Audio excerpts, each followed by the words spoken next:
final presentation of the day will be by our very own Emmy Riley, who will be talking to us about plastics.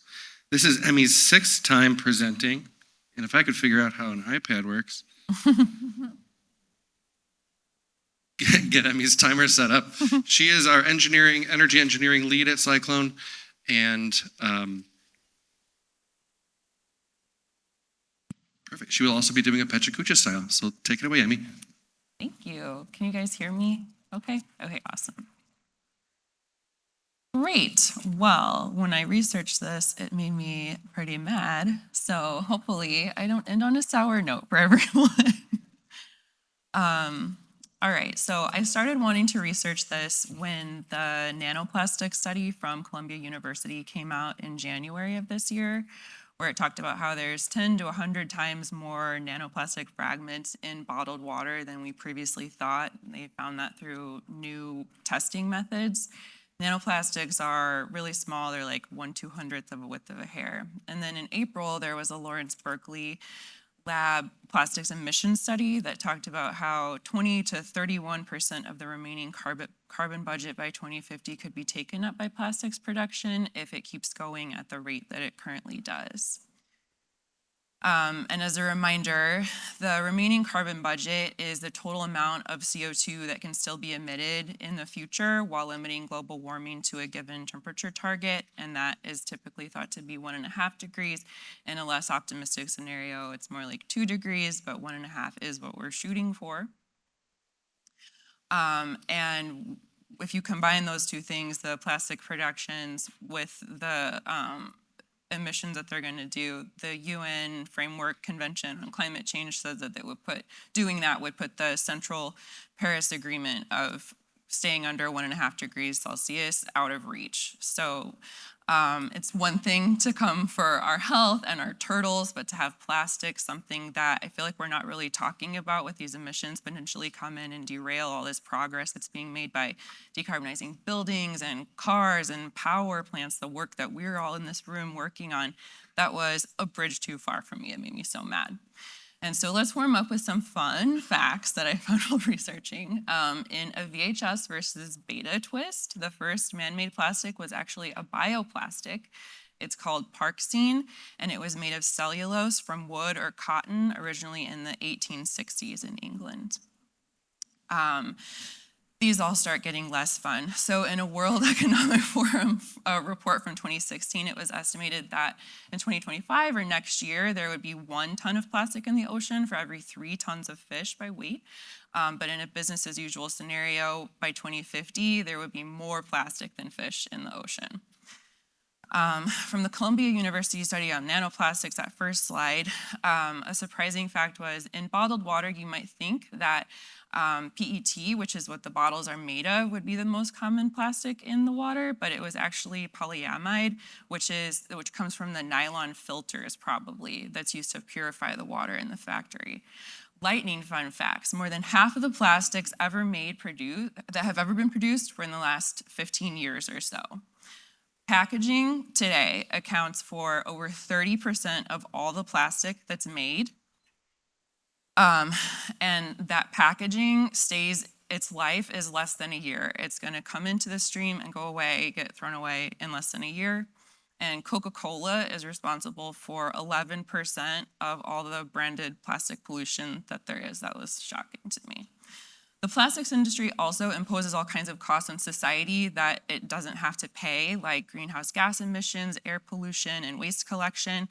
And research estimates that those costs are around $1,000 per ton. They end up being paid by us downstream, and it makes the cost of plastics artificially low. And one fact that I was surprised we don't hear about more is that from that same Lawrence Berkeley National Lab study is that when the greenhouse gases are getting to so much in 2050, the plastics industry actually releases about 4 times as many greenhouse gases as the entire airline industry, which was wild to me. So these facts represent 3 big issues with plastics: pollution problems, toxicity, and climate change. And they're all important and interwoven, but because of what I do today, I'm focusing mostly on the climate change problem and what's being done about it. So currently over 99% of plastic is made from chemicals that are sourced from fossil fuels. And so the fossil fuel and plastics industry are deeply connected. Plastics production, the companies own and operate or invest. They're largely fossil fuel companies, and Exxon is the biggest producer of them.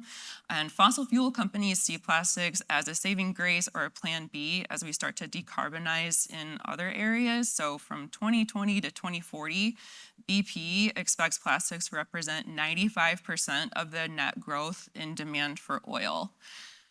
And so what can we do about this? It's easy to feel powerless when you're up against oil companies. And so one thing we can do as individuals is to buy as few virgin plastics as possible, try to bring your own water bottles versus plastic ones, buy groceries and personal health products that don't have packaging or have non-plastic packaging. There are also companies that are working to develop plant-based alternatives to plastics. The one that I learned the most about is called Sway, and they're developing plastic pellets out of seaweed. It has a shelf life of about 12 months, and at the end of its life, it degrades in about 4 to 6 weeks rather than like 400 years. And seaweed can sequester up to 20 times more carbon than forests if we're talking about trying to take carbon out of the environment. In terms of legislation, some places like Scotland have already put into place single-use plastic bans. It's not the only place. But so in Scotland, it's now unlawful to commercially supply or make any of the items here like plates, straws, cutlery, and styrofoam takeaway containers. But to really get to the bottom of the issues here, I think that there will have to be legislation in the order of the Paris Climate Accords that puts limits on the production of virgin plastics. And that's for multiple reasons, but a big one is that the LBNL study found that 75% of the emissions from plastics production comes from before it's in the polymer stage, so from the extraction, the refining, and the monomerization of it. That's if you can't deal with downstream. The thing I learned that gives me the most hope about this is that in 2022, the UN Environment Assembly passed a plastics resolution that mandates the creation of a multilateral instrument or essentially treaty to address plastics pollution. It includes 175 member nations and it's mandatory. And so there are going to be 5 sessions total about negotiating for this. They've met 4 times so far, and the good thing about it is that it'll address the full life cycle of plastic from production, design, and disposal. And there's reason to hope that limiting plastics production could be a part of it. The US Department of State's media note after the 4th session said that the reducing demand for primary plastic polymer production has to be included and that downstream measures wouldn't be enough. And the 5th and final session is in November, so I'll be watching that, hoping to see plastics production limitations be put into that. That's it. All right. Well, who's fired up about that? Any questions for Emmy before she? Yes. I can add another fun fact from a friend who works for Greenpeace and leads campaigns. Coca-Cola has the technology already to shift from plastic production, but they won't. Yeah. So Greenpeace has been pressuring them. That's another thing you could do is also pressure companies like them. Love that. Thank you. Anyone else? Yes. All right, the last fun fact, the treaty. You mentioned something about mandatory. What was that? I'm trying to see like how they can enforce the limitations that you mentioned. With the UN Environment Assembly? Yeah, that's the one. So my best understanding of that is that like sort of like the stretch code, how the Illinois stretch code will be voluntary to adopt. Whatever comes out of this that's in the treaty will be binding for all 175 members that are in this sort of like coalition. So things that have been talked about are like, should this be different levels of parameters for different nations? Like ones that are impacted more by pollution versus ones that are big producers? Do those look different in different places, or is it like unilateral? So we will see later this year. It should be before 2025. All right. Well, thank you so much, Emmy, for wrapping things up. We did it. We did it, folks. The 9th rodeo is in the books.